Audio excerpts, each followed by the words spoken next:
Good afternoon, everybody. Good afternoon. Good to see all of you here again today.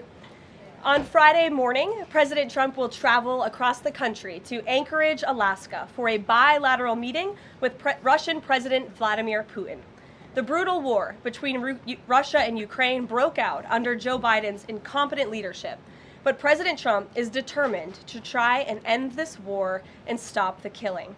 As the president has said over and over again, his strong preference will always be for peace and partnership, whenever those outcomes can possibly be achieved. There is no leader in the world right now who has been more committed to preventing wars or ending them than President Donald Trump. Just look at what took place here at the White House last Friday, when President Trump hosted the Azerbaijani president and Armenian prime minister and got the two leaders to sign a historic joint declaration for peace, ending a decades-long conflict that disrupted the region and claimed countless lives. In other news, we continue to see positive economic reports across the board. Today's CPI report revealed that inflation beat market expectations once again, and inflation remains stable. Overall, inflation has run at a 1.9 average annual pace in President Trump's first 6 months in office. Prices for everyday goods continue to decline. Energy prices fell in July, including gasoline, which is down nearly 10% over last year, and propane, which is down 2.5% over last year as well. Egg prices fell once again in July and are down 20% since President Trump took office. Shelter inflation, the largest contributor to overall inflation, is at its lowest level since October of 2021. Wage growth for American workers is beating inflation once again. As inflation declines, this administration continues to be wholeheartedly committed to putting more money back into the American people's pockets. American real wages are up 1.3% over last year and have increased each month since President Trump took office. And small business optimism, according to this morning's report, has also reached a 5-month high. Ignore the panicans and trust in President Trump. That is our motto here at the White House. The America First economic agenda is working. On another matter, yesterday, President Trump took bold action to finally restore law and order right here in our nation's capital. The president declared a crime emergency in the District of Columbia, federalized the D.C. Police Department, and mobilized the D.C. National Guard to end violent crime in our nation's capital. As part of the president's massive law enforcement surge, last night, approximately 850 officers and agents were surged across the city. They made a total of 23 arrests, including multiple other contacts. Last night, these arrests consisted of homicide, firearms offenses, possession with intent to distribute narcotics, fare evasion, lewd acts, stalking, possession of a high-capacity magazine, fleeing to elude in a vehicle, no permits, driving under the influence, reckless driving, and a bench warrant. A total of 6 illegal handguns were seized off of District of Columbia streets as part of last night's effort. This is only the beginning. Over the course of the next month, the Trump administration will relentlessly pursue and arrest every violent criminal in the district who breaks the law, undermines public safety, and endangers law-abiding Americans. President Trump will not be deterred by soft-on-crime Democrats and media activists who refuse to acknowledge this rampant violence on our streets. He is going to make our nation's capital the most beautiful and safe city on earth, just as he promised on the campaign trail. Staying on the topic of public safety, the Trump administration continues to shatter records on border security. According to brand new numbers released this morning from Customs and Border Patrol, illegal crossings have fallen to all-time lows once again. Here were the records set in July. Again, these numbers were released this morning. The lowest monthly nationwide encounters ever, down nearly 90% from the monthly average under the Biden administration. The lowest monthly Border Patrol apprehensions nationwide ever, smashing the previous record set the prior month in June. The lowest monthly Southwest border apprehensions ever. The lowest daily apprehension average ever. The lowest single-day apprehensions ever. And for the third straight month, there were 0 illegal aliens released into the country. Let me repeat that remarkable statistic. For the third month in a row, not a single illegal alien was released by the Trump administration into the United States of America. This is historic. Under President Trump, this border is the most secure it has ever been.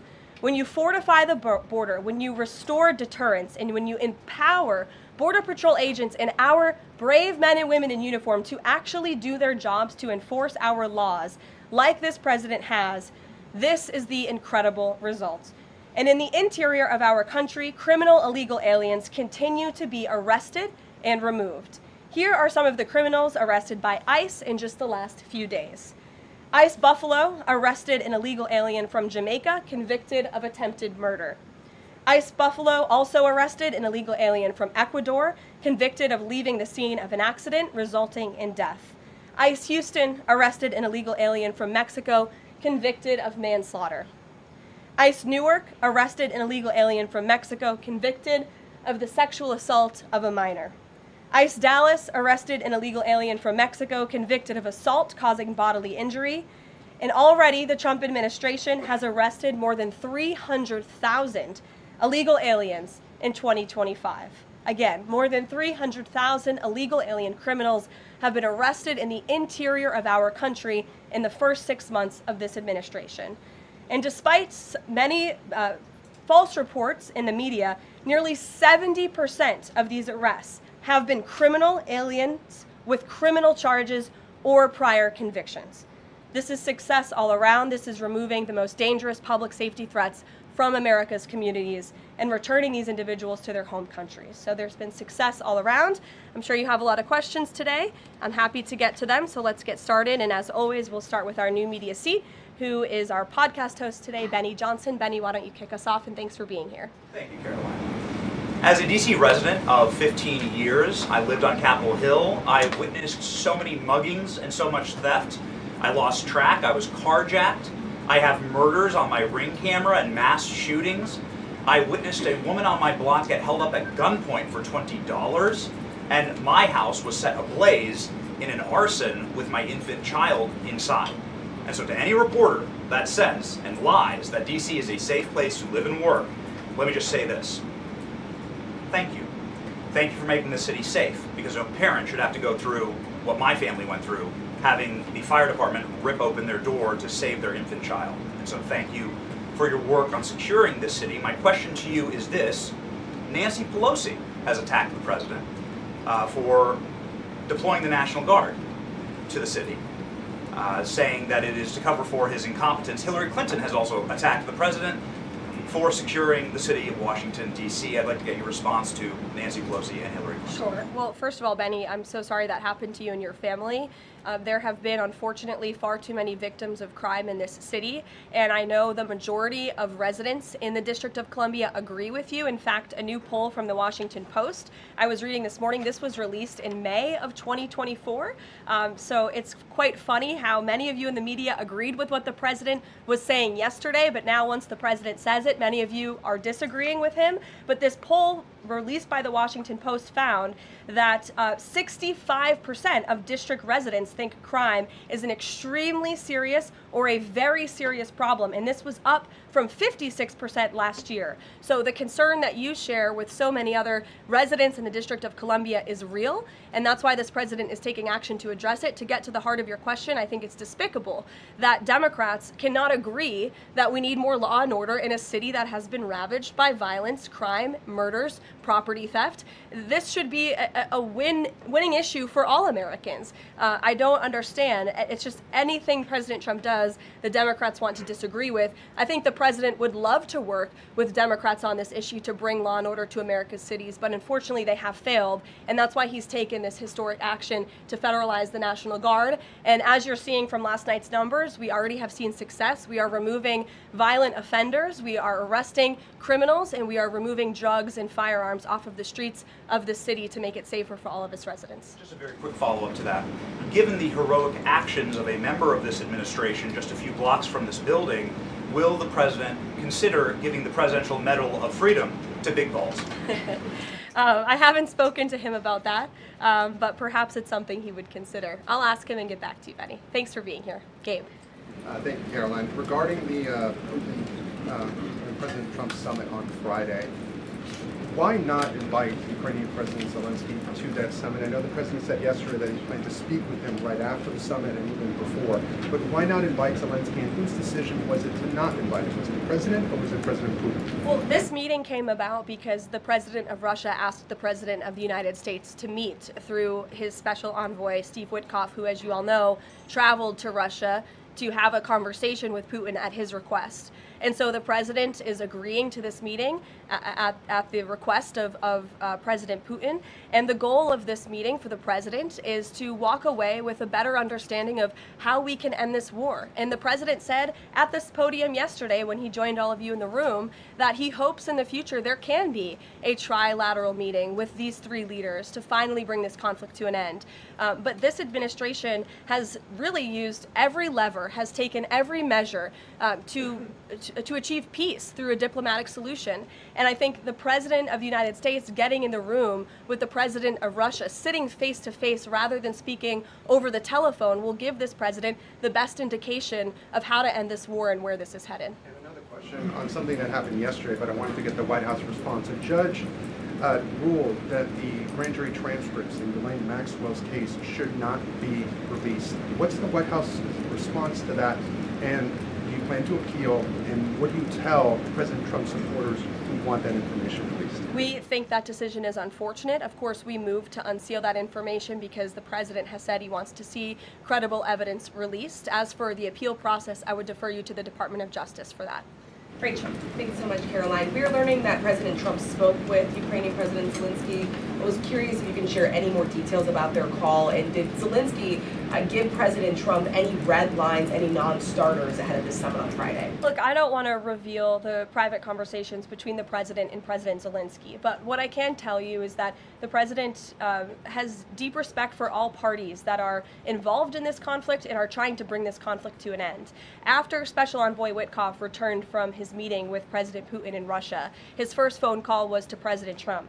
And President Trump's first phone call was to President Zelensky and to our friends in Europe to keep everybody in the loop about where the United States can see moving the ball forward to end this conflict. And so we continue to be very much engaged with President Zelensky and the Ukrainians, but also our allies in Europe as well. And then just one more for you. How does the president measure success coming out of this meeting? The president at times has suggested that Putin might be tapping him along. Is he prepared to walk out of this meeting if he senses that Putin is not serious about ending this war? I think I just answered that question for you and what the goal and the expectation of the meeting is. And I won't jump ahead of any hypotheticals, and I'll leave it to the president to speak to all of you after the meeting, which I'm very confident he will. Steve. Is he optimistic that a deal will emerge from this meeting, or is he simply going to listen? I think this is a listening exercise for the president. Look, only one party that's involved in this war is going to be present. And so this is for the president to go and to get, again, a more firm and better understanding of how we can hopefully bring this war to an end. Caroline, how did you settle on Alaska as the site for this? So there were some other sites being discussed. This is like it was a midpoint between the two leaders? There were many sites discussed, but of course Alaska is a state within the United States of America, so the president is very honored and looks forward to hosting President Putin on American soil. Last thing, is there a joint news conference plan, or will the president have a solo one? What sort of scheduling stuff? Yeah, the mechanics and the scheduling, Steve, are still being ironed out.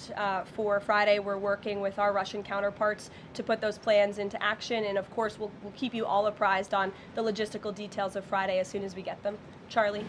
The president said at the podium yesterday twice that he was planning to go to Russia. Was that a verbal slip-up, or does he actually plan to go to Russia? Perhaps there are plans in the future to travel to Russia, and on Friday the president will be meeting with the Russian President Vladimir Putin in Alaska, as you know. Phil? Last week, the president said the CEO of Intel was highly conflicted, seeming to cite his past investment with Chinese companies that were doing business with the Chinese military. Yesterday, he called his meeting with that CEO a success.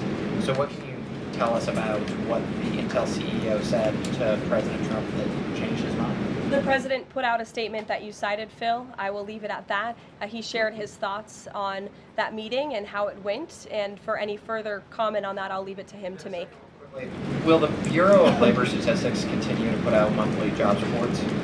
Well, look, what I'll tell you about the Bureau of Labor Statistics, I believe that is the plan and that's the hope, and that these monthly reports will be data that the American people can trust. As you know, the Bureau of Labor Statistics has made massive revisions after the last several reports that they have put out. And there has certainly been a decline in the quality and the reliability of data coming from the Bureau of Labor Statistics, and there's been an increase in revisions. And this president and the administration is finally tackling this problem that so many have talked about, and the president is actually doing something about it. We need to restore new leadership that we can trust. As you know, the president has appointed someone new to take over the BLS, and so we need to look at the means and the methods of how the United States is acquiring this very important data, and all of that is going to be done, and the goal, of course, is to provide honest and good data for the American people to make very important economic decisions on.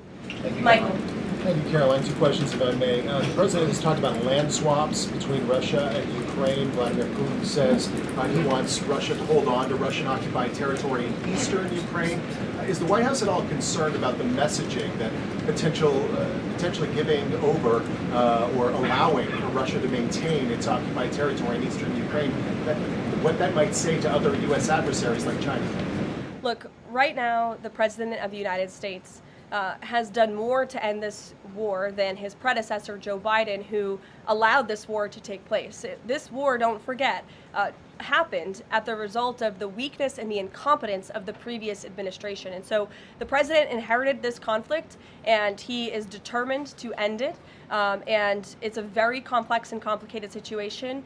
As for the details of the plans that have been kind of tossed back and forth, I won't get into those, and I will let the President of the United States discuss those plans with the President of Russia, with our European allies, and the President of Ukraine, Zelensky himself as well. Sure, go ahead, in the green. Thank you, Caroline. As far as the policing and security operations in DC, Speak up. Is there a timeline? Do we know what success looks like? And is it going to last longer than 30 days? And also, is there going to be an immigration enforcement aspect to this?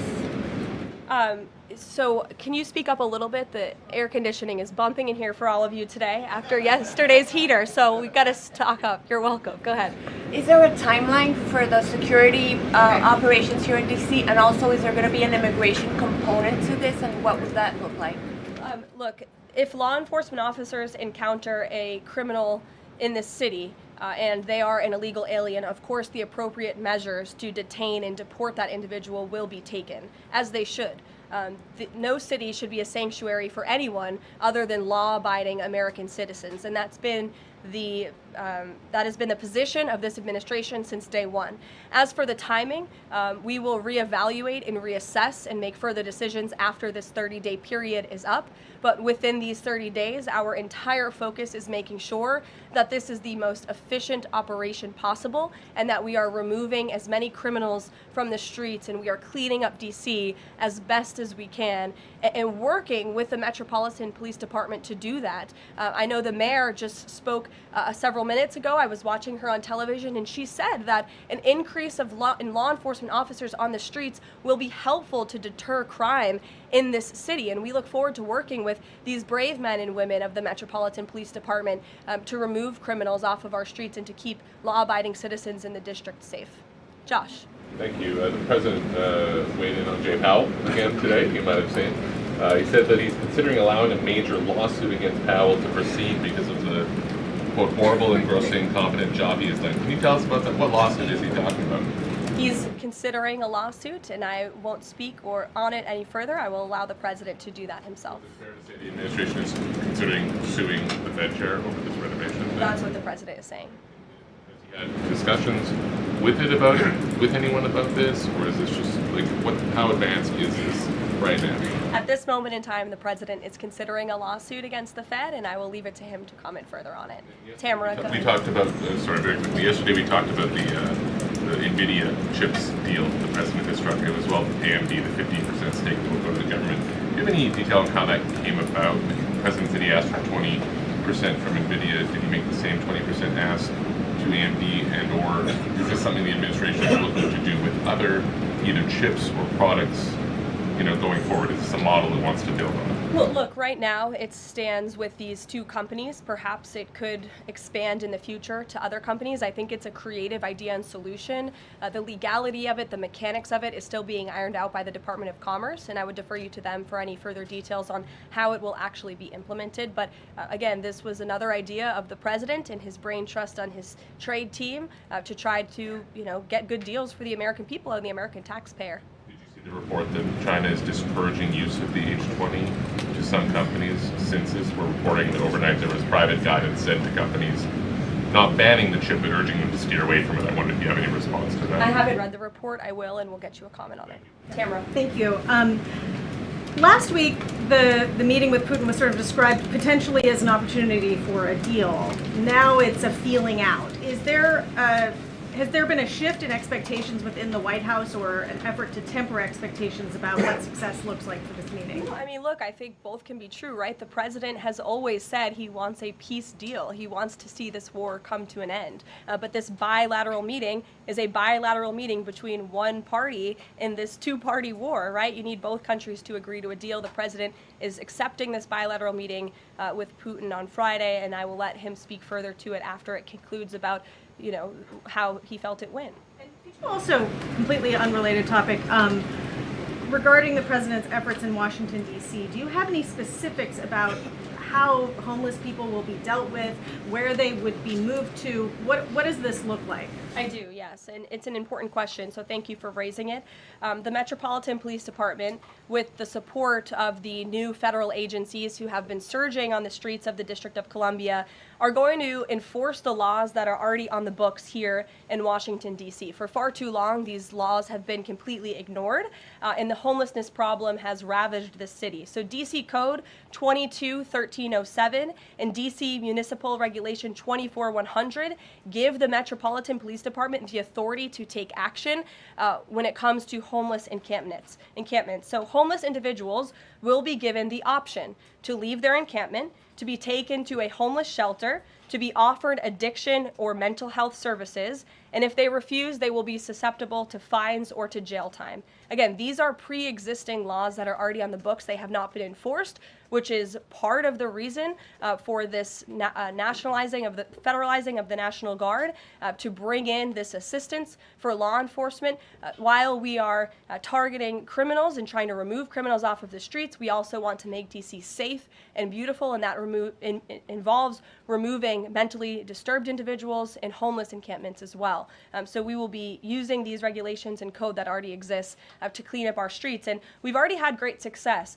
Not many of you picked up on this, but the United States Park Police has actually done remarkable work in terms of removing homeless encampments from the city. Since the president signed this executive order in March, 70 homeless encampments have been removed by the U.S. Park Police. There are only 2 homeless encampments remaining in D.C. federal parks under the National Park Service's jurisdiction, and the removal of those 2 remaining camps is scheduled for this week. So the U.S. Park Police will be leading this effort alongside MPD. Just very quickly, he had talked in one of his social media posts about moving them very far outside of the city.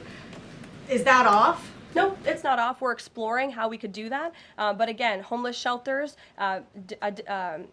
offered addiction and mental health services, or jail if they refuse are the options on the table right now. And we'll continue to explore that option.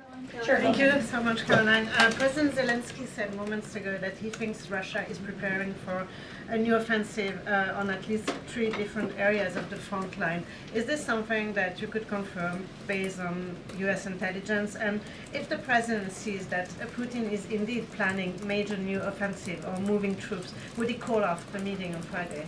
I'm not in a position to confirm or deny or comment on that intel at this time. Monica. Thanks, Caroline. My question involves Russiagate. A whistleblower alleges that then Congressman Adam Schiff approved leaking classified information to smear President Trump's image during the Russiagate scandal. Does the president plan to investigate Adam Schiff, and what would accountability look like if more information confirms this report? The president has already said he wants to see Adam Schiff held accountable for the countless lies he told the American people in relation to the Russiagate scandal. I brought Tulsi Gabbard out to this podium to talk to you about all of that, and this administration is taking accountability very seriously. As for this new FBI whistleblower report, I understand Kash Patel last night declassified a 302 FBI document showing that a whistleblower who is a Democrat, a career intelligence officer who worked for Democrats on the House Intel Committee for more than a decade, repeatedly warned the FBI in 2017 that then Rep. Adam Schiff had approved leaking classified information to smear then President Donald Trump over the Russiagate scandal. This is obviously a bombshell whistleblower report. Hopefully more people in this room will cover it as such. And I have a quote from the FBI director for all of you. He has said this: "For years, certain officials used their positions to selectively leak classified information to shape political narratives. It was all done with one purpose: to weaponize intelligence and law enforcement for political gain. Those abuses eroded public trust in our institutions. The FBI will now lead the charge with our partners at DOJ, and Congress will have the chance to uncover how political power may have been weaponized and to restore accountability." That's what the administration is focused on, and hopefully we'll see some more media reports on this whistleblower allegation. If this were reversed, if this were allegations against the president or any of these cabinet officials, I'm sure everyone in this room would cover it as such. Elizabeth, go ahead. Thanks, Caroline. After yesterday's action to federalize the D.C. police, is the president still interested in working with Congress to end the Home Rule Act, something he's talked about in the past? Senator Mike Lee has a bill on it. Is that something he's still interested in? The president is very much still interested in working with Congress to address many of the issues that have plagued Washington, D.C., such as the cashless bail policy, which has been a complete disaster for the city. Juvenile delinquency is another major problem in the city that Congress can address. So I know Congress is on recess right now. When they get back to work to Washington, this president looks forward to having these conversations with our friends on Capitol Hill so we can work with them to make D.C. safe and beautiful again. And again, we encourage Democrats to join us in this effort. Perhaps their approval ratings would move up a little bit if they did. I saw a new poll today. Democrat approval rating is at an all-time low, 32%. If they could just stand by the basic notion of law and order, perhaps they would see that tick up a bit, and we welcome them to do that. Dasha. Thanks, Caroline. President Trump yesterday at this podium indicated this, so has NATO Secretary General Mark Rutte, that in order for peace to happen, it is very likely that Ukraine will have to cede some land to Russia. Zelensky has repeatedly said no land for peace. That's not going to happen. Has this administration communicated to Zelensky that he's going to have to change that position? Look, I appreciate your asking that question in a different way than your colleague Michael in the back. I don't want to get into the details of these negotiations and these discussions that have taken place out of respect for where we are right now, and I'll let the president speak on it further if he wishes to. One more about Israel. Sure. I know the president has had a call with Prime Minister Netanyahu recently. Netanyahu is planning to seize the remainder of Gaza City.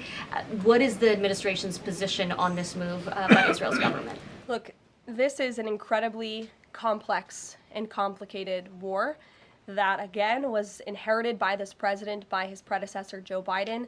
October 7th was one of the worst days in history. We saw innocent people slaughtered, murdered, kidnapped by Hamas terrorists.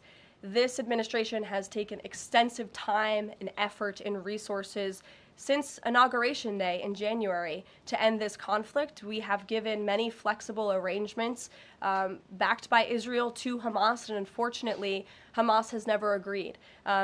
Looking ahead, I will let the president speak on where he sees this going, but this is, of course, an incredibly complex and complicated situation. The administration has made our goal clear. We want to see this conflict end. We want to see the hostages released, and we've tried. The president and his national security team have given extensive effort and time to doing that. With how Israel has used those resources and the assistance that you've provided? Look, I'll let the president speak on the further actions that Israel may or may not be taking. Good to see you. Good to see you as well, Caroline. Thank you. The Kremlin is expressing interest that Friday's meeting will move beyond just terms to end the war into improving bilateral relations. There's talk over how how they're interested in potentially restoring direct flights between Russia and the United States. Is President Trump open to those kind of peripheral conversations, or is this directly focused on ending the war in Ukraine? I think this conversation on Friday is focused on ending the war in Ukraine as far as the president's perspective goes. Those conversations, I think the president is interested in having, but his main priority right now is ending this war and to stop the killing that has gone on for far too long. You're welcome. In the back, go ahead. Yeah, two questions on the economy. So first, we've had small businesses tell us that it's not foreign exporters who are eating the tariffs, it's them.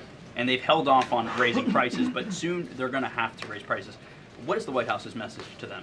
The White House's message to our small business owners across the country is you have never had a better ally or friend or supporter in this White House than President Donald Trump, who is a businessman himself, who understands your concerns, and who wants to restore wealth back to our country through the powerful use of tariffs. And that's what he's focused on doing, while simultaneously driving down costs. You have to remember, we are 6 months into this administration, and we had a president who had no business experience, had no idea what he was doing, and who funneled billions of wasteful spending dollars into our economy, which created the worst inflation crisis in a generation. Now this president is focused on tackling inflation, deregulating, cutting costs, cutting red tape to make it easier for small business owners to thrive.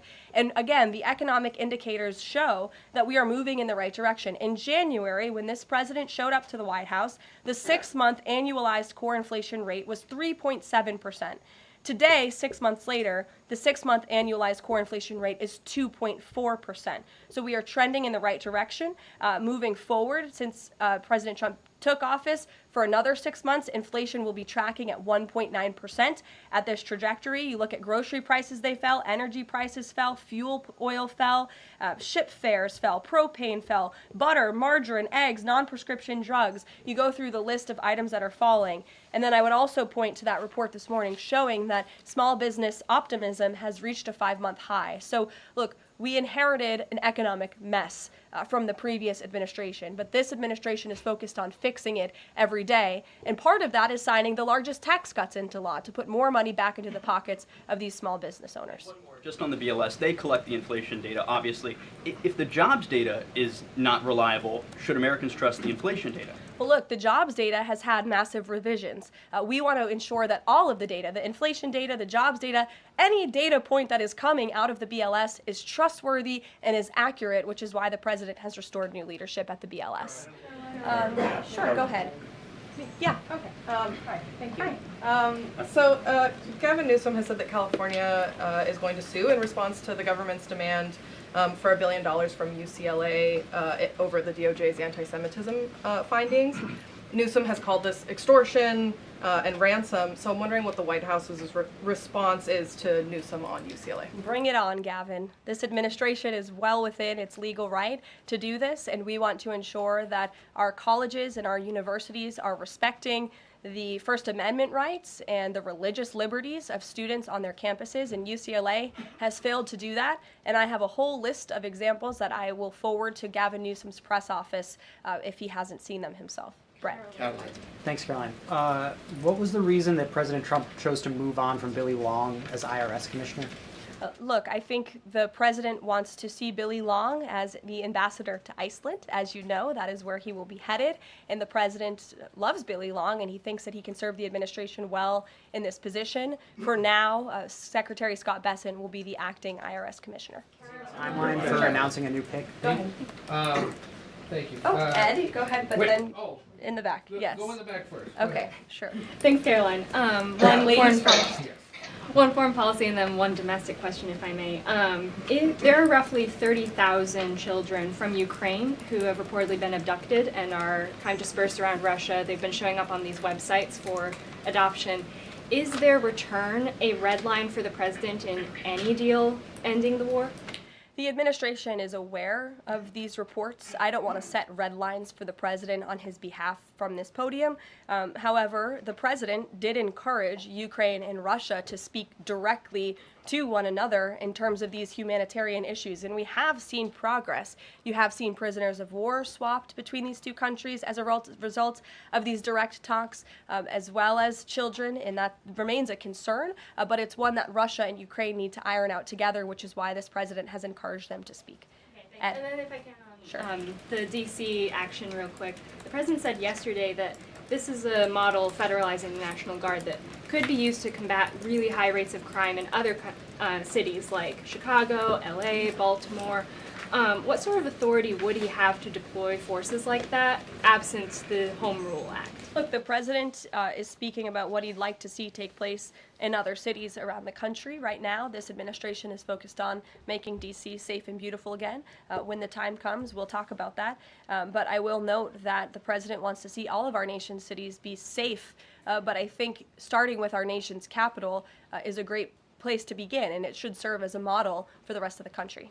Ed. Just to bind up a few of the D.C. things, because a lot of them have been asked, but in talking with Congress about potential changes to home rule and whatever else, would he also push the House to finally pass D.C.'s budget so that it has access to all that money that it does need for policing, for schools, and for other services here in the city? Yes, and as you know, he has done that. He put out a statement calling on the House to take up the Senate's legislation, and he stands by that position. Let me take you back to something from last month. You guys announced the president was diagnosed with chronic venous insufficiency after his legs were seen swelling. How's he being treated for that? And while you were upfront about those health issues, curious if the White House would be willing to let us speak with his physician directly about those health issues. I know there were a lot of concerns about the last White House not making the physician available. Would the physician be available in this case? I don't want to make that commitment on behalf of the physician, but it's certainly something we can look into and explore out of the effort of transparency, because unlike the previous White House, there is nothing to hide. You guys see this president working around the clock, literally 24/7, all of the time, and I will be happy to look into that request. Can we at least get an update on how he's being treated for the swelling legs and for the hands and the other issues? Look, you see the president every day. He's moving, he's working, he's continuing. There have been no adjustments made to his lifestyle. Thanks, Karoline. I have two questions, one on D.C., but on the Putin meeting on Friday, does the president plan to meet with Putin one-on-one? Yes, that's part of the plan. And as for the other mechanics and logistics, I will let our team speak to that when they're ironed out. And on what's happening in D.C. with the federal takeover, what we've heard from the mayor and the police chief is that their understanding is there has been no change in the leadership structure. In the White House's view, who is in charge of the MPD right now? If you read the executive order, it will tell you the leadership structure is as follows. We plan to work with the Metropolitan Police Department, but ultimately the chain of command is as such. The President of the United States, the Attorney General of the United States, our DEA Administrator, Terry Cole, who is now serving ahead of the Chief of the Metropolitan Police Department. They will be working together. Nope, Terry Cole, as you heard from this briefing room yesterday, is in charge of the Metropolitan Police Department, and he's working with the chief to ensure that law enforcement officers are allowed to do their jobs in this city. Caroline? Yeah, thanks, Caroline. I know you said earlier the hope is to maintain monthly job reports, but the president's new nominee for BLS Commissioner, E.J. Antoni, recently told Fox Business that the BLS should suspend issuing monthly job reports and only issue quarterly reports until the jobs data methodology is corrected. So does the president disagree with that assessment that his nominee has said there, or suspending these monthly job reports a real option? I think he floated the idea of possibly suspending until they can get the data and the methodology in order. And this president wants to ensure that the BLS, again, is putting out accurate and honest data that the American people can trust. Since you brought up the new commissioner, he holds a master's and doctor's degree in economics from Northern Illinois University. He's the chief economist in the Heritage Foundation's Center for the Federal Budget. And in addition to his work at Heritage, he has multiple other roles. He's been widely renowned for his work on economic issues. He's been called before Congress to testify as an economic expert. So he's a qualified individual, and the president trusts him to lead this important department. I think I covered more questions. Sure, go ahead. Given that the administration now has jurisdiction over MPD, can we expect, does that mean like personnel changes, hiring, firing? Can we expect leadership changes internally in the Metropolitan Police Department? I just walked through what the leadership structure looks like right now. Within the uniformed police department, right? I mean, does that mean that the Attorney General, others kind of have the ability to make those personnel decisions? I would imagine it means they have the ability. As for any changes, I'm not tracking any. Again, we look forward to working alongside the Metropolitan Police Department, and we did that last night successfully, and we hope we can do that for the next 29 nights. Go ahead. Yes. So in light of reports that ICE agents detained a 15-year-old student with disabilities outside an LA high school, even leaving bullets on the sidewalk, how does the Trump administration plan to ensure parents that their children can return to school without fear of being wrongfully detained or endangered by federal agents? Where'd you see that report? LA Times. Okay, well, I'll have to look into the veracity of that report. I read the LA Times almost every single day, and they are notorious for misleading the public. I'm sure there's more to that story than the way that you just characterized it. This administration wants to ensure that all school children across the country in every city, from Los Angeles to DC, can go to school safely. And that's part of this administration's effort to federalize the National Guard in Washington, to ensure that ICE is removing child predators. I just read you a list of a handful, just a handful, of the hundreds of thousands of child predators that this administration is removing off of the streets of Los Angeles and every other community across this country, because we want to ensure this is a country where American school children can be safe, where they can prosper, and where they are not threatened by violent criminals, whether they are illegal or whether they are American citizen homegrown criminals, as this president calls them. So I will gladly go check on that report, and I'll get you the facts. Thank you, everyone. Thank you. Thank you. Thank you.